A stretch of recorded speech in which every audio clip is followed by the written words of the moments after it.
Boxing Weekly on the Grueling Truth Sports Network. I'm your co-host for Inside Boxing Weekly, Mike Goodpaster. Right now, I'd like to welcome boxing author John Raspanti. How you doing, John? Thank you, Mike. Doing really well. Always a pleasure to join you. Let's do this. What books are over your right shoulder there, John? My right shoulder. Well, those books are written by someone with my name. Whether I wrote them or not is debatable. But yeah, actually the poster, I don't know if everyone can see, is Intimate Warfare. That was the first one with Dennis Taylor that I know that you really enjoyed. And then Under Man Cave is Blood on My Notebook, which is my baby. And then the latest, A Few More Rounds with Jerry Fitch, continues to get rave reviews. It's phenomenal, a lot of fun. Just feels really good when people really like what you write. All right, so we started out this week talking about how we would preview Taylor against Ramirez. And the thing is, that's not going to happen first. And it's not the only boxing news we have. We have a few things today. And we're going to start off with the mess in the heavyweight division, which never should have happened, but it's the heavyweight division. And the dumber things are, it seems the more normal things are in the heavyweight division. But now it looks like Bob Arum has said July 24th, Deontay Wilder will fight Tyson Fury for the third time. So there's no unification once again. I think there's been, maybe 2 or 3 unified champions in the entire century so far? Yeah, and we discussed this. I mean, I tend to be black and white occasionally on things, and there was a contract. I know the intangibles that were thrown in there, but I like to put myself in another guy's shoes. Well, not so much Deontay Wilder's. That's another thing. But I try to think like that. I mean, if it was me and I signed a contract that I would get a rematch or whatever if I won or lost, I would want it. So even if he gets his butt kicked, the point is that that's the contract. You signed it. Fury didn't want that. He shouldn't have signed it. So fortunately, this is the way it happens. I think there's an opportunity here for Deontay Wilder to have a better chance to win if he doesn't fight right away.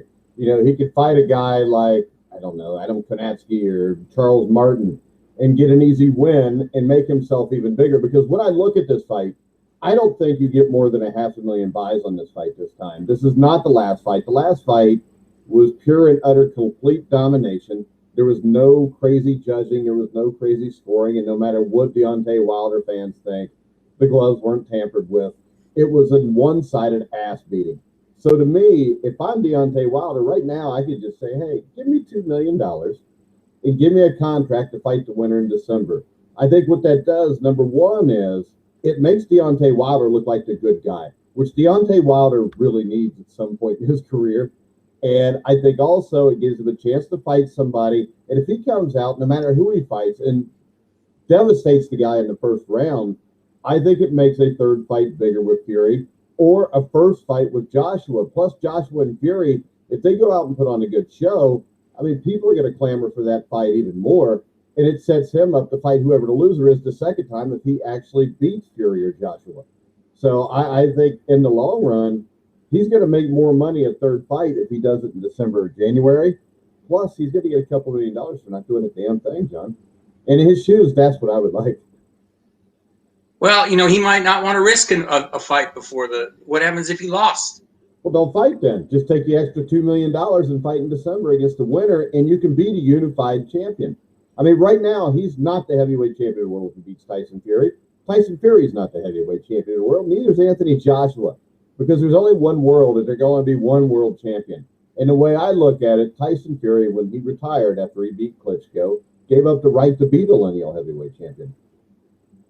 Well, yeah, I know what you're saying, but they will be fighting for the belts, and that's the way Wilder will look at it. And I'm more impatient. If it was me, I would want to fight now. I wouldn't want to wait. I'd want to get in there. If I'm burning with feeling like I want revenge, and if I'm feeling like I might do better this time, and that's how he's got to feel, I would want it now. I wouldn't want it later. I don't say, okay, I'm an athlete. Let's do this. I'd want the money. And then I'll get to do it again later. Still, I think it gives him more time to prepare because let's face it, he has not fought in over a year, just like Fury hasn't. He just recently got a new trainer. I mean, can he really, by July 24th, change things enough, things he's been doing for over 30 years, to be able to be successful? I mean, how does he beat Fury? I mean, how does he beat him even in December when he gets to prepare more and fight? I don't see any way he beats Fury unless it's just a lucky punch. Well, the first thing he's going to have to figure out is Fury just pushed him around, you know, if you remember, just dominated him with aggressiveness, and Wilder backed off. Somehow he's going to have to figure out how he's going to have to stand his ground and not back up so much, and that's with using his jab and trying to get off first instead of just waiting to load up on the right hand. So strategically, he might be able to surprise him. I think his only chance really, Mike, is if Fury's so overconfident and out to lunch like he's prone to do, as we know, that he just catches him like he did in the first fight. But if I'm Wilder and Malik Scott, I'm thinking, look, we can't just do what we did in the second fight. Obviously, we'll get killed. So we have to think of something different, and that's standing my ground.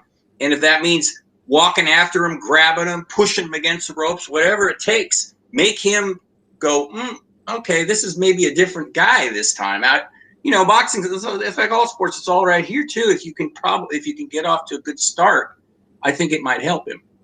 Yeah, and Fury bullied him the last time.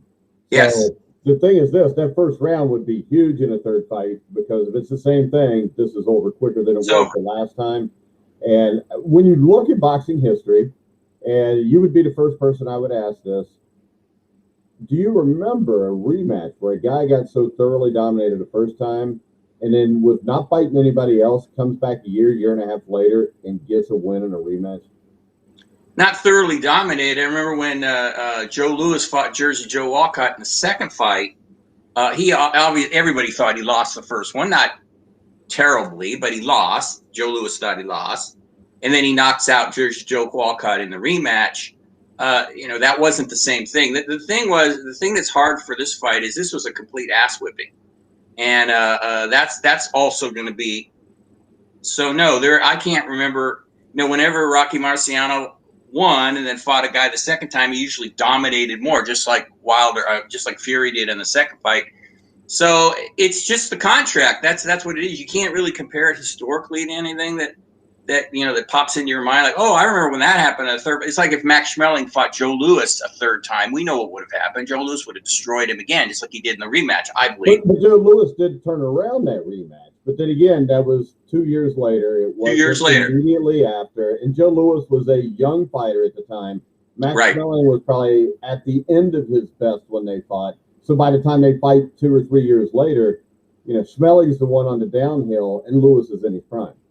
Yeah, and Louis is a different guy. That's right. That's what makes all of this. It doesn't make any sense as far as looking at it like that. There's like no way. But you know, again, Fury's going to have to help Wilder a little bit. Fury's going to have to be overconfident, and I really don't see that, because still he wants Joshua, and he wins easy. He knocks out Wilder in like 4 rounds. Him and Joshua will fight again. God only knows. Hopefully by the end of the year, not the way these guys fight. But at least that will be the imminent next fight, I hope. So that isn't the worst thing in the world. We've been waiting so damn long for this fight. We can wait another Joshua and Fury. We can wait another 7-8 months. Big deal. And then he's really on fire. So, you know, I just like I said, back to speeding all the way, segueing all the way back. I just think, well, you know, you got a contract, you signed it.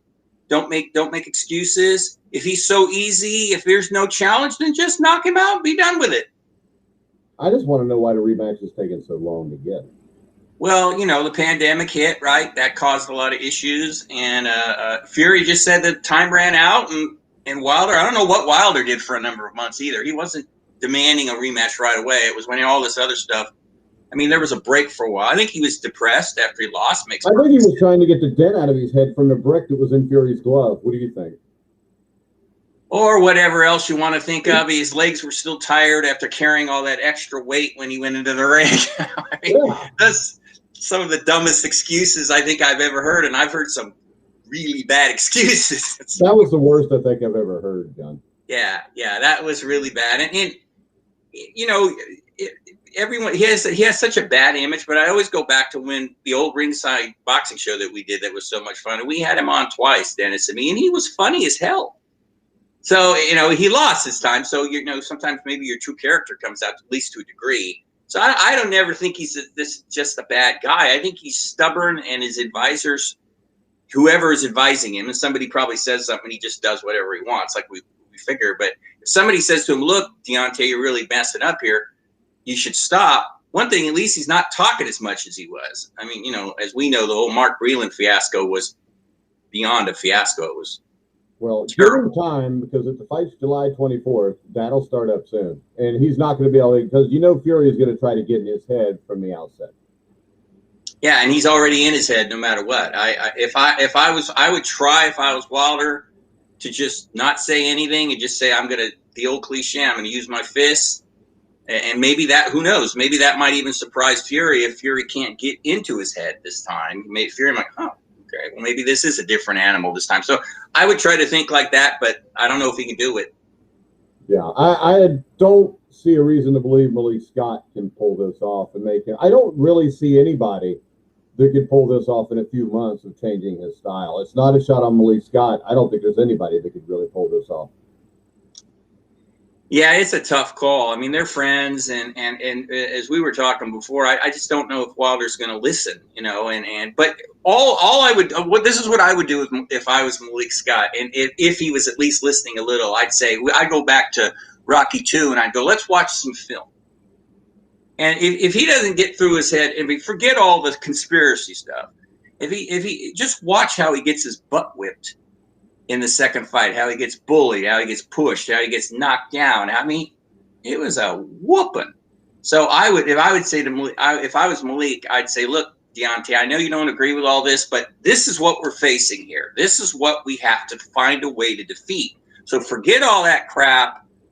This is what we're doing here. And you got to be on the same page with me, because I'm going to be trying to figure out a strategy here. You can't be thinking of something else. You got to go along with me on this, and then we have to get ready, because it's not very far off. You think, July 24th, right? I mean, gosh, it's coming up on June here, so he's got 2 months to get ready. Yeah, it's a steep hill to climb, no doubt about it. Yeah, Dave Wilcox chimes in, and he thinks Fury is going to beat him easier this time. I think that's what most people think is going to happen, John. That's what I think is going to happen.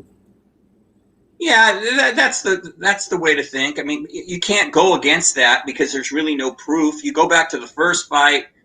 He knocked him down a couple of times. He was losing the fight. He still should have lost. Whatever he did well in the first fight, which wasn't all that much, he obviously lost 8 or 9 rounds, and that might be being charitable. I guess that would be something to watch too. What did I do right there? It was mostly he just caught him. You know, and that's the one thing about Fury. He has been knocked down. So you're going to have to try to figure out a way to outsmart him in the third fight. And that's what's going to be difficult, because I think the guy is one of these people that he's very smart, and he's very smart in the ring. So you might think you got plan B, and he might go, oh, now I already knew you were going to try that, so I'm ready for it. And he'll counter it. He'll change southpaw. He'll do something. He'll move around a little. And Wilder will be, wait, you're supposed to be coming after me. Why aren't you coming after me? So it's going to be really tough. But Wilder will always have that chance, because he got a big right hand. But I don't want to say he's just got to punch his chance, but it's kind of how it is. Well, and you look at Anthony Joshua. Does he go ahead and fight Alexander Usyk? Because the way it sounds, that's what everybody is looking at. Is that a smart thing, or do you wait for the winner of this fight, or do you go ahead and fight Usyk? It's so hard to talk about these guys, because I just think, Fury to me is the best, but none of these guys, we've talked about that. These guys, if anything, they're protected, and I can't see Usyk beating Joshua. He had so many problems with Chisora. Nothing against Derek Chisora. He's a tough, strong dude, determined dude. But Joshua, as we know, he can be robotic and all that. But he should be able to beat Usyk. I think they just put pressure on him. Usyk's a good boxer, but he doesn't look to me to have the strength to keep Joshua off him. You got to be able to get the guy's respect a little bit.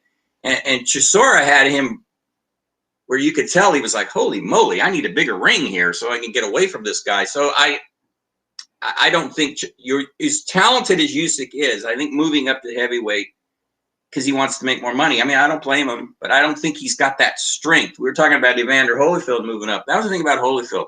Even if he was a smaller guy, he was so damn strong that he'd make his stance, and the other guy would go, okay, like when he fought Riddick Bowe. I mean, Riddick Bowe's a lot bigger than him, but I just don't see it. But Usyk will make it interesting just because he's such a good boxer, and he's never lost, Mike. So, he's going to bring all that pride into the ring, and he's a determined dude, So every fight with the heavyweights always has some little intangible or something that always makes me go, So there will be that, but right now I can't see Usyk beating him.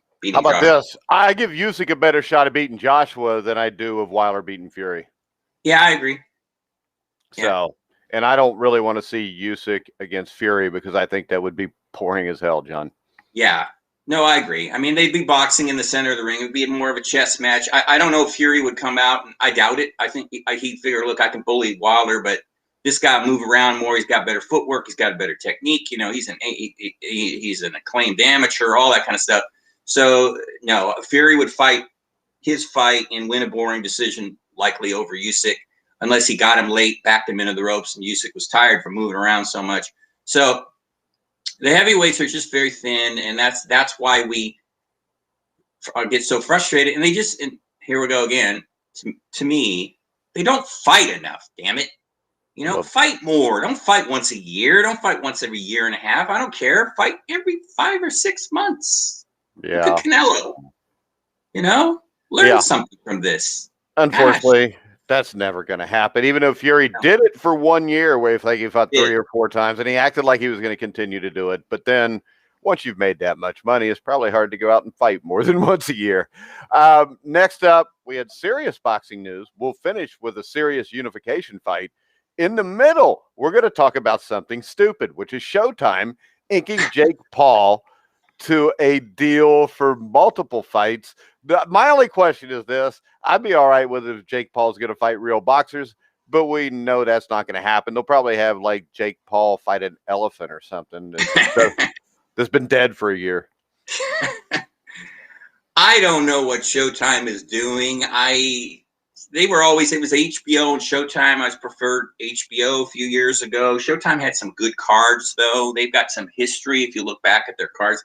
Signing this guy, it just shows me where things have gone. I mean, too bad Steve isn't here right now. He could give his view on this. But I was surprised. I just thought, well, you don't see a lot of Showtime cards anymore. I mean, they're not nearly as frequent as they used to be. They're not nearly as good either.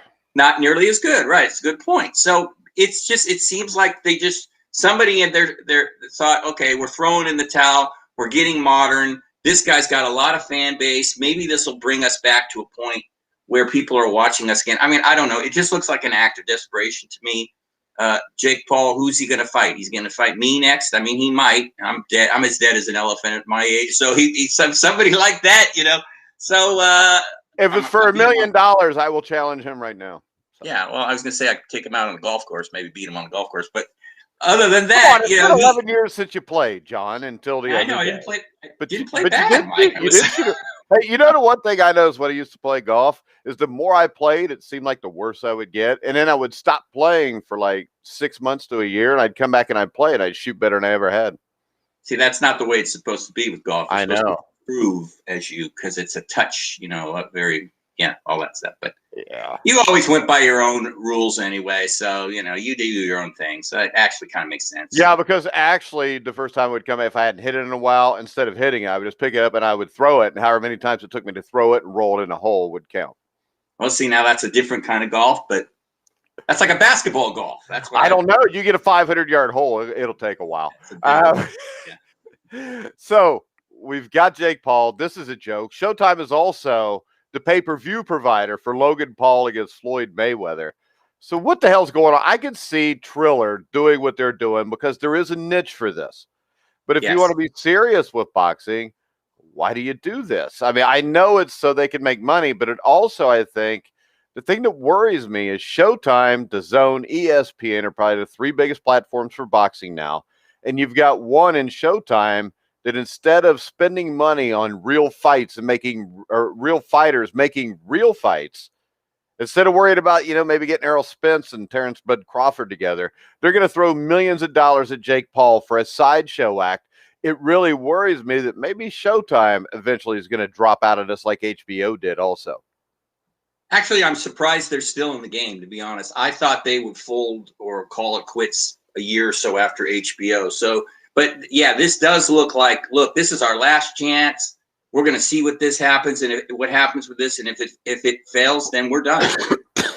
That's really how it looks. So I have to admit, I'm disappointed. But that's the modern boxing. Again, this is a good one to have with Steve, to have him on to talk about this. He's probably going to think it's great. It's boxing. Boxing does this. Muhammad Ali, hell, he fought the wrestler. My favorite athlete fought the wrestler. So there are these sideshows. I get that, but they're Antonio making this Inoki, correct? Exactly. They're making Chuck this Webner and Andre the Giant. Yes, right. Rocky Balboa and Thunder Lips. That was great. So let's not go there. They're making this thing with Jake Paul. Like, is he real serious now? Like we were saying with Steve, either Paul, if they want to fight a real fighter, somebody that might beat them or somebody that's even somewhere in the stratosphere. So he's 3-0 with 3 knockouts though, Mike. So no, he's not, John, because he has not fought a boxer. He's really good at beating up ex-NBA players and YouTube stars. I think that Martin Breedis, the cruiserweight champion of the world, offered him a shot and said, if I beat you, you've got to just never fight again. If Jake Paul was serious, don't you take him up on that? Because let's face it, even though the deal's you never fight again, if he was to give Breedis even halfway decent fight, people would ask to see that again. Well, I would do it if I didn't have that, because that's it. I'm never going to fight again, because if I did pretty well, people are going to want to see me fight again, even if I lose. So I wouldn't want to end this money grab that I'm doing, because it's working. Yeah. You got to give them that. I mean, the Paul brothers are like the Kardashian sisters. They have absolutely no talent. Their only talent is to do stupid things and have stupid people want to watch it. Yeah, they market themselves in a way that, right, moronic people want to watch it. It's entertaining. I don't see it, but that's just the way it is. And we would like to make it clear now, because we know with socially correct stuff that you don't want to say moronic. So anybody that's watching this that really likes watching the Paul brothers, yeah, you're a moron. All right, next up, we have a fight. Thank you for clearing that up. We have a fight that, unfortunately, people aren't paying any attention to. This, to me, is the best matchup we've seen this year. It'll probably be the best matchup we see it all this year. And that's even if Fury would have fought Joshua. Taylor Ramirez, I think, is a big-time fight. It unifies the 140-pound division. And I think, really, I know a lot of people are leaning towards Taylor. Chris Carlson wrote an article where I think he picked Ramirez by a split decision. I think this fight is going to be a toss-up, and I think it's a great fight. Yeah, you hit it right, too. And I've been thinking that, too, for weeks. Where is the build-up? This used to be the kind of fight we used to love when we were younger. You got 2 champions.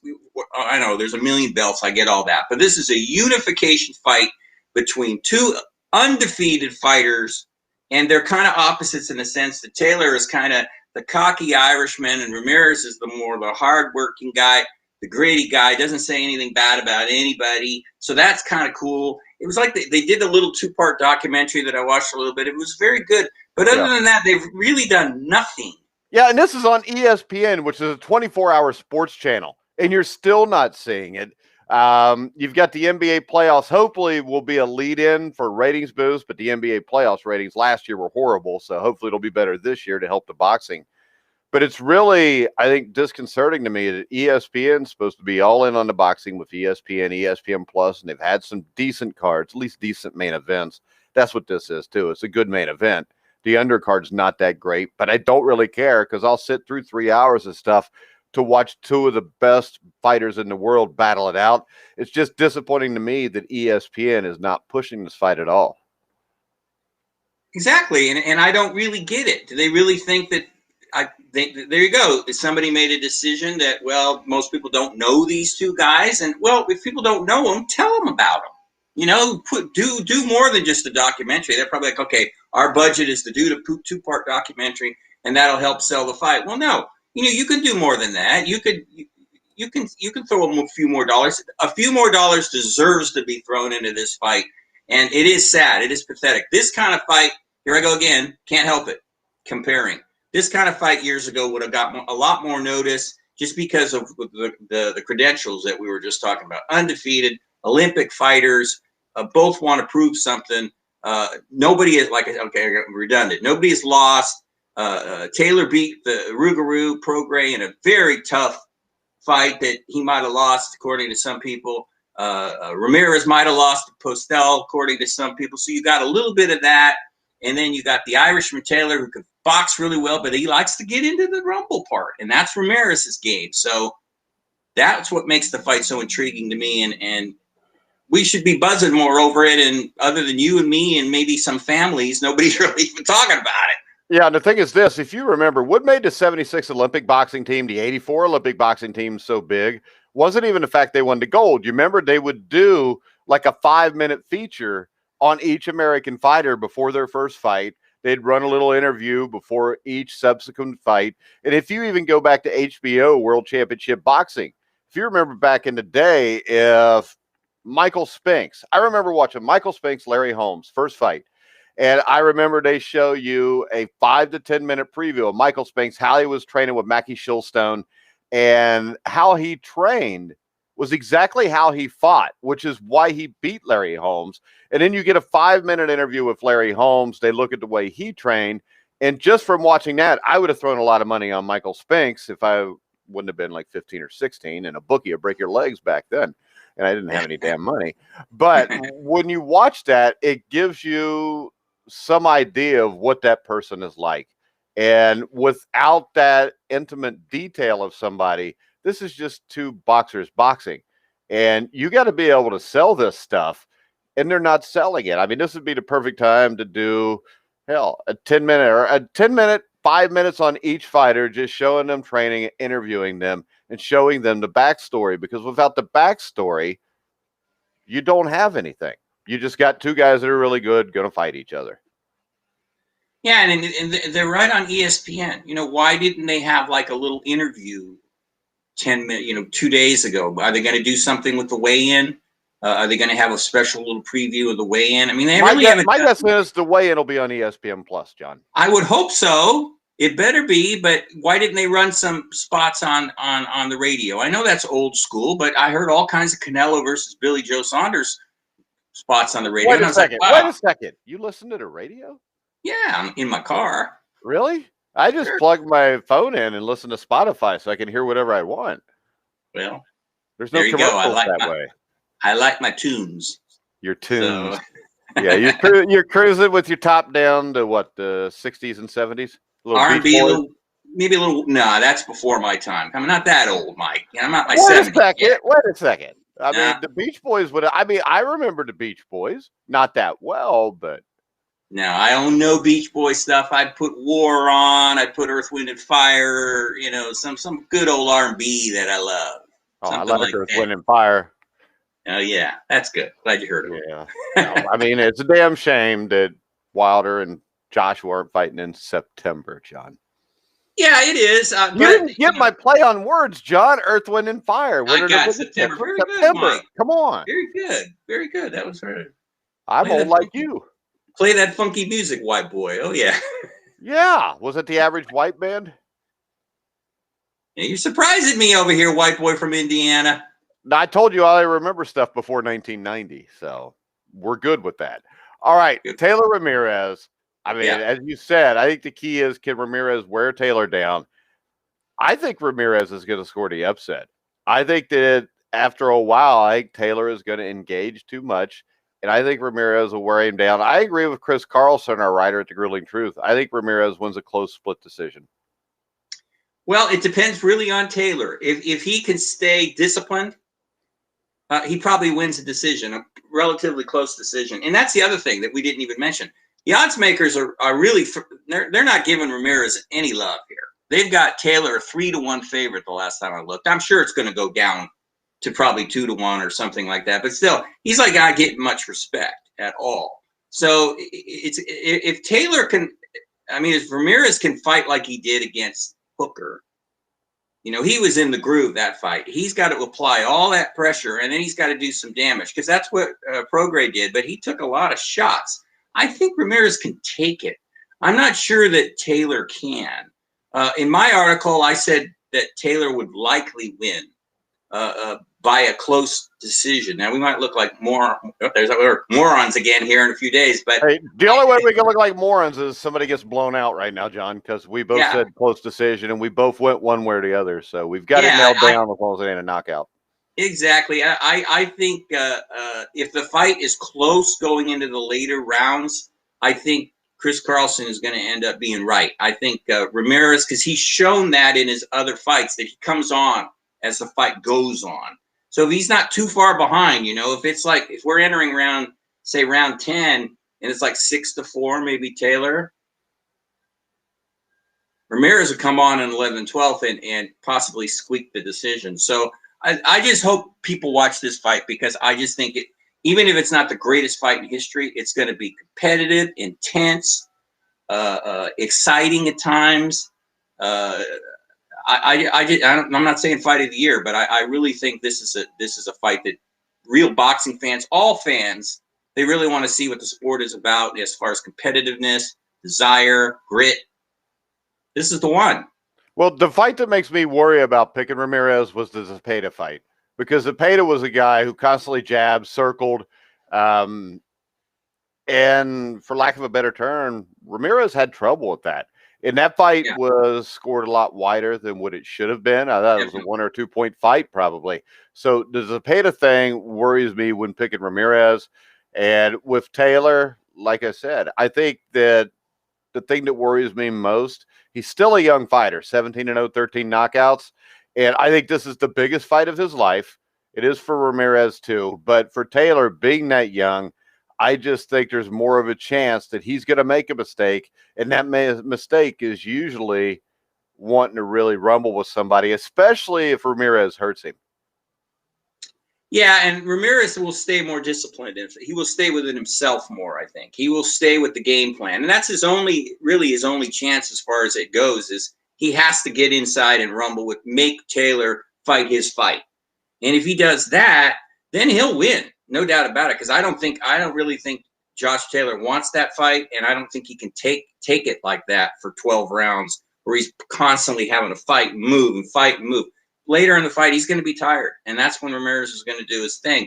But again, this is when we talk about boxing. This is what we like, because there are scenarios and possibilities that can happen. 2 undefeated guys, 2 champions. I mean, this is what it's all about, Mike. Yeah, it is, and unfortunately, we only get it like once a year at best. It's that, yeah. It's that. Because Gervonta Davis is going to fight Mario Barrios. Yeah, at 140 pounds, and his team is already putting out messages. Oh, we're really worried about this fight. Now, I got to check on Barrios. I could see he's a lot taller, but it's not to say much with Gervonta. He's pretty short, but they're putting out the word. They're very worried about this. Are they really? No. If they were worried about it, they wouldn't fight. Because doesn't Floyd still have something to do with Gervonta Davis? Yeah, well, yeah, he manages them. You got to protect that O. Yeah, exactly. Floyd's a little busy right now, but he's fighting one of those tough Paul boys, so he's focused on that right now, right? You think he's even trained yet for any of that fight? Probably not. That's why they're going to fight it at 140. It looks like Joshua and Usyk is possible for Wembley in August. Is that what they're talking? Yeah. Okay, well that makes sense, because you got Wilder and Wilder fighting Fury July, so the following month you've got Joshua. The winners fight each other. See, so that isn't so terrible. I mean, I know it's not what we all really totally wanted, but I think we will. Like I said, I'll go back. I think we will get what we wanted. We're just going to have to wait a little longer. And wouldn't it be funny if Wilder and Usyk won and we got that fight? We'd be going, nah, something's not right here. The fix must have been in or something. So, well, I think it's not like Tyson Fury and Anthony Joshua are legends. So that's what I said a little while ago. It's like, that's why I just go. Yeah. So anything can happen. And the longer they keep from fighting each other, the more likely one of them are to lose. So, But at least those are two good fights. I would just as soon see, if they're going to charge $80 for a pay-per-view, I would rather see Fury against Joshua and the main support, Alexander Usyk against Deontay Wilder, and then the two winners fight. That would be kind of cool, I would love that just because you get the two of them, but they're not going to do that because Usyk's a former champ. It's too big a risk for Usyk and Wilder to do that. They're both just going to wait because that's what we see with Andre, Charlo, all those guys when they want to fight Canelo. They're just going to wait. That's why Caleb Plant was fighting Caleb Truex last fight. You don't want to risk something when you're waiting on a big payday. The big problem is back in the day when we grew up, people made paydays by fighting each other and making people want to see the fight. And I mean, like right now, Errol Spence against Terrence Bud Crawford doesn't do a whole lot for me anymore. I really don't care. And I never expect to see it. Yeah, I was talking to somebody about that a couple of days ago, and it's like that parade has passed by. It seems like no one's even, nobody's even talking about it anymore. I mean, I don't know what Errol Spence is doing. He made his comeback. He won. Great. I don't know.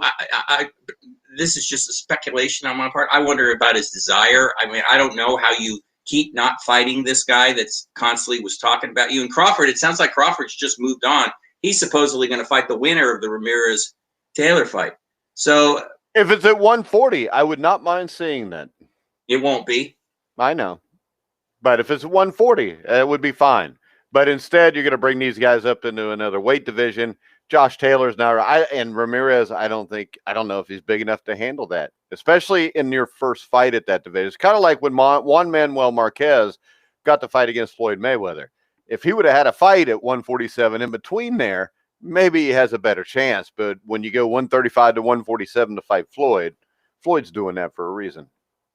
Yeah, and I remember that fight very well, and it was shocking in a sense how much bigger Floyd Mayweather looked in the ring when he was with Juan Manuel. I mean, you knew it going in, but when they were in there fighting, it was like, oh, he's too much. This is too much. And again, if I'm Ramirez or Taylor, possibly you have one fight at 146 or 147 just to see how you do, see how you feel. But yeah, the Bob Arum and Terrence Crawford, I would, if I'm Terrence Crawford, I'm out of that contract. Suppose it's this year, I'm done. I mean, after all those insulting things that Bob Arum did, I mean, I'm going to the zone or whatever. I'm out of here. So if that happens under Arum's Top Rank label, that's fine. But if I'm Terrence Crawford, I'm already gone in a sense because the things he said. Maybe I'm too sensitive to things like, okay, F you, buddy. If that's the way you feel, I'll go fight for somebody else. I think everybody needs to go to the zone so we don't have to pay pay-per-view anymore. Yeah, and that's the thing when people criticize the zone. I mean, I know that their cards. I like the zone. I mean, the announcers suck, but I was just going to say that. Their cards are just as good, if not better, than everybody else. Plus, if I pay $20 a month and I get 4 or 5 boxing cards, and, a couple of them are usually pretty damn good, and the other ones are all right, I'll take that. Same thing with Top Rank. You pay $5, you get a good main event. The undercards are always crap, but that's worth your money. Showtime right now, I can't really justify the $12 to $15 a month. That's why we're probably right, even though we're speculating that this whole Paul thing, we're jumping all over the place. It's just an act of desperation.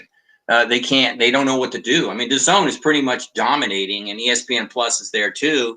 Their consistency is that their announcers, even though I'm always going to say Andre Ward is good, Bradley's okay for me. My Paisan Tessitore, he landed a jab. I don't like all that over the top announcing. That just bugs me to no end. So I don't know. He didn't do that a few years ago. So I'm just hoping if Showtime shuts down, they don't send Mario Ranallo or whatever. Now he's another one. He's another one. He's a former wrestling announcer. Big WWE. So that he's fine with that. But all that, just. So see, he's never even really announced a real sport because he's done wrestling and soccer. Those aren't real sports. Okay, soccer people. I don't really care. I know you don't. I don't. It's a sport if you're a woman, but if you're a man, you should put a helmet on and get as much brain damage as you can. Okay, well, I'll leave that one alone. But yeah, okay, that's fine. Hey, did you watch the Premier League Championship last weekend? I don't watch soccer. That's why I'm not saying anything. I don't watch. I don't watch soccer. You remember when we were kids, we had to play it sometimes at lunch for PE or whatever, and I used to go, ugh. I wanted to play basketball. I want to play baseball. I want to play football. I don't want to play soccer. They did that, but I found a way around that. If you just play goalie, you don't have to run and stupidly kick a soccer ball. I didn't. I ran around, but I hated every second of it. And happily, it wasn't very often that we did that. So it was because it was just not my sport. All right, John. We'll be back at our regular time next Thursday at 1. Sound good? We'll talk about is that our normal day, Thursday? If somebody remembers, yes. Just make sure you remind me when it's Wednesday so I know the next day is when the show is. Older guy reminding the much younger guy. I got hit in the head a lot more than you did, John. Okay, well, all right. All right. I'll take it. All right, we're going to wrap it up, guys. Make sure you check out a few more rounds right there. Thank you. And Blood on My Notebook, Dispatches from the World of Professional Boxing by John Raspanti. I am going to read this soon, and then I'll do a show with you and Jerry Fitch to talk about it. I'm sure, just going off Intimate Warfare and your other book, Blood on My Notebook, and just knowing what Jerry Fitch has done, that the book's going to be awesome. And you can buy all of these books, all 3 of them, at Amazon, right, John? Absolutely, on Amazon or PM Jerry and myself on Facebook. We're all around there trying to market it a little bit. We wish it had sold more, but it's a potpourri. It's from a couple of old guys. Remember it? I'm talking about a few more rounds. Talking about memories of things they've seen, and the response though usually is, "Wow, I didn't expect this to be this good." So that makes you feel good. So give it a chance. That's what I'm saying. A few more rounds, and then Blood on My Notebook that one is just my whole boxing thing that I started doing when I was 50. So that one, that's why I say that one's my baby, because that's the one that's how started everything. And then of course, Intimate Warfare. You got Gotti and Ward. You can't go wrong with that. So that's thing all on Amazon or through Jerry and myself. All right, so we're going to wrap it up. Make sure you follow us on the Grueling Truth at Grueling Truth. Make sure you can follow us at Rockfin. We're on Instagram. Join our Facebook group. We've got almost 140,000 people on there following us. So for now, for John Raspanti, I'm Mike Goodpaster. You've been watching and listening to the Grueling Truth.